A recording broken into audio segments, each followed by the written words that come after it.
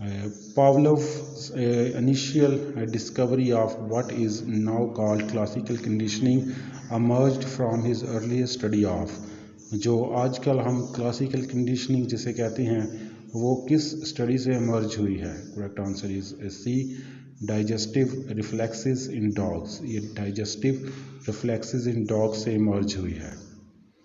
The process of reinforcing successively closer approximation to a desired behavior is called, correct answer is A, shaping। ये एक किस्म का process है जिसमें हम डिज़ायर बिहेवियर, उसके मतलब डिज़ायर बिहेवियर के करीब जो है वो हासिल कर सकते हैं। रीइंफोर्सिंग करने के बाद हम डिज़ायर बिहेवियर के करीब जो रिज़ल्ट है वो हासिल कर सकते हैं। इस प्रोसेस को हम शेपिंग कहते हैं। Which schedule of the reinforcement produces the greatest resistance to extinction? कौन सी reinforcement जो है वो ज़्यादा से ज़्यादा resistance जो है वो प्रोड्यूस करती है? Correct answer is D, variable interval. Variable interval ज़्यादा से ज़्यादा रेजिस्टेंस जो है वो प्रोड्यूस करते हैं एक्सटिंक्शन में। Behaviour therapist can help people to overcome such unwanted habits as smoking as overeating through। जो बिहेवियर थेरापिस्ट हैं वो स्मोकिंग और ओवर ईटिंग की हैबिट्स को किस तरह उस पर कंट्रोल कर सकते हैं, उसको कंट्रोल करने में लोगों की हेल्प कर सकते हैं। Correct answer is A, apparent conditioning. Apparent conditioning की मदद से जो ना अनवांटेड हैबिट्स को जो है वो उसको कंट्रोल करने में हेल्प कर सकते हैं थेरापिस्ट। अब अगर हम बात करें ऑपेरेंट कंडीशनिंग की, ये क्या होता है? Operant conditioning also known as instrumental conditioning, इसको हम इंस्ट्रूमेंटल कंडीशनिंग भी कहते हैं। Is a process by which human and animal learn to obtain reward and avoid punishment. ये एक ख़ास किस्म का प्रोसेस होता है जिसमें इंसान और जानवर जो है वो रिवॉर्ड को ऑब्टेन करना और पनिशमेंट से अवॉइड करना सीखते हैं। Behaviour according to operant conditioning theory is controlled by. Behaviour जो है ऑपेरेंट कंडीशनिंग थ्योरी के मुताबिक कंट्रोल की जाती है। Correct answer is A, it's consequences, इसके कॉन्सिक्वेंसेस का। The ability to distinguish between a condition stimulus and similar stimuli that do not signal an unconditioned stimuli is called, correct answer is called discrimination। इसका भी ये भी discrimination में ही आएगी। Which of the following phenomena was studied by Pavlov? Pavlov ने कौन सा phenomena जो है वो study किया?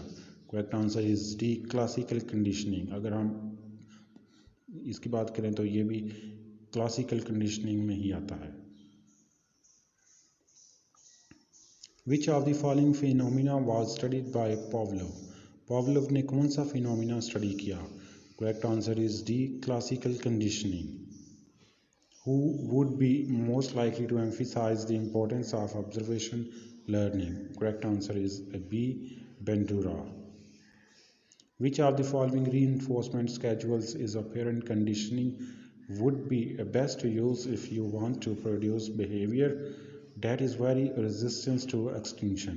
Correct answer is C, variable ratio। According to B.F. Skinner, human behavior is controlled primarily by। B.F. Skinner के मुताबिक इंसानी जो behavior है वो बुनियादी तौर पर किससे कंट्रोल किया जाता है? Correct answer is B, external influences। हमारे जो external असरात होते हैं, influences होते हैं, उससे इंसान का behavior जो है वो कंट्रोल किया जाता है। The procedure in which only portion of the correct response are reinforced is called। ऐसा प्रोसीजर जिसमें जो ना सिर्फ एक पोर्शन जो है उसको रीइंफोर्स किया जाता है उसको क्या कहते हैं? Correct answer is a, partial reinforcement. इसको हम पार्शियल रीइंफोर्समेंट कहते हैं, जिसे उर्दू में जुज़वी रीइंफोर्समेंट भी कहेंगे। According to Bandura and Walters, all of the following processes are involved in observational learning except। तमाम जो हैं वो observational learning में शामिल हैं सवाए। Correct answer is D, chaining process। chaining process के अलावा